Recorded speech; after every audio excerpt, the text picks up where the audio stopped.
So, the age-old debate. Which exotic is best on voidwalker? Nezarec's Sin, Controverse Hold, Verity's Brow, they're all great. But I was bored of them and I thought I'd spice things up, and it came across a crazy powerful build centered around a fragment I think very few people have used. This is now my favorite voidwalker build to run in all levels of content. So, let's kick those other exotics to the curb, because their sole purpose essentially boils down to letting us spam grenades faster, which is so 2019. We now have Void 3.0 and we can spam grenades just fine without them, as you can see here in Exhibit A. The reality is, between Devourer, Child of the Old Gods, our mods, Bomber, Demolitionist, we have more than enough grenade regen to give us a steady stream of ability energy. Well, this means we can use an exotic that brings something fun and more powerful to the table. That exotic is Necrotic Grips. If you guys enjoy the content, consider subscribing, clicking that little thumbs up, leaving a comment. This lets me know you'd like to see more of this type of content.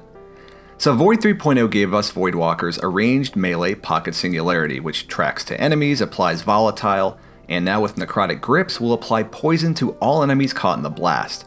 While the range isn't quite Celestial Fire level, at about 15 meters, it's certainly better than getting into melee range, especially in harder content. Now you might be thinking, that's great and all, but how are we going to have our melee up often enough to even use it, because we're not using heavy-handed, and grenades are still the focus of our build, so how can we have our cake and eat it too? Well, Void 3.0 also brought a deceptively strong fragment, dare I say a bit broken, called Echo of Provision. I don't use that word often, I fucking hate it. I mean, how can everything be broken? But just hear me out.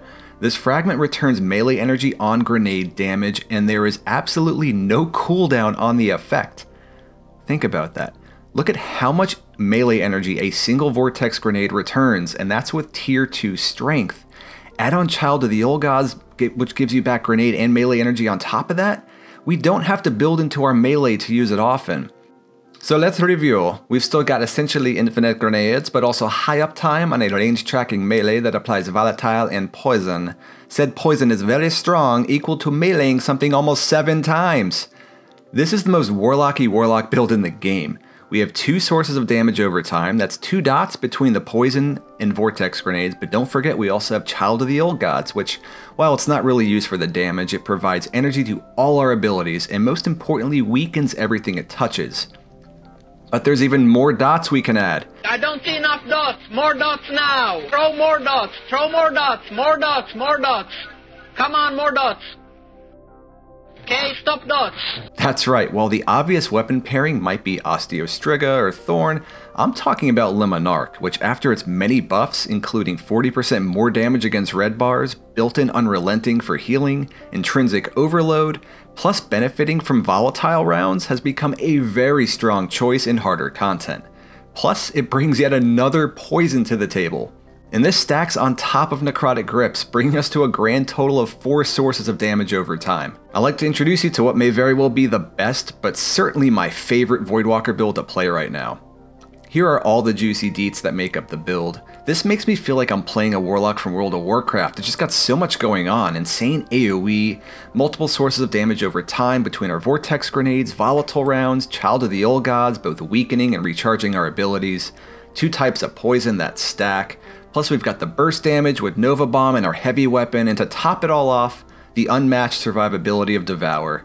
You give up absolutely nothing Voidwalker is strong at, yet gain a very powerful tool that'll help us clear rooms and harder content even faster. Now you might be thinking that even with max resilience and Devour, it's pretty dangerous going around meleeing enemies in harder content, and you're not wrong. So being able to apply the Necrotic Grip poison from range with pocket singularity is incredibly strong, especially as it makes enemies volatile and can tag multiple enemies at once. Plus you don't have to rely on a specific weapon like Thorn or Osteostriga to do it. This exotic shines against hordes of weaker enemies, but it's even great against beefy single targets as it does 80% more damage against bosses. The poison deals the equivalent of 680% of a melee, so it's like meleeing something nearly 7 times. That's more than enough to kill every non-major in the game, and will help chip away the health of tougher enemies while you lay into them with your weapons and grenades. So one note about how the poison works, its damage over time increases with every tick. So every time you melee something, it'll reset the poison back to its starting point, so you don't want to keep meleeing the same enemy. You want to let the poison damage build up and run its course, and then it will spread as enemies die. So instead, combo the melee with a grenade, a shot from your weapon, which will send out Child of the Old Gods, and before you know it, your screen is filled with damage numbers from all the dots, and everything dies while all your abilities constantly recharge. With the mod system about to change in Lightfall, I'm not going to go deep into them at this time, but nothing major should really be changing with the build, and you can see everything I'm currently using in the background here. For stats, you're of course going to want to max resilience and discipline. After that, it's kinda up to you. Even though Devour will take care of most of our healing, and our Rift is going to regen from Child of the Old Gods, and our grenades via bolstering detonation, I still think recovery is the next best stat to pump up.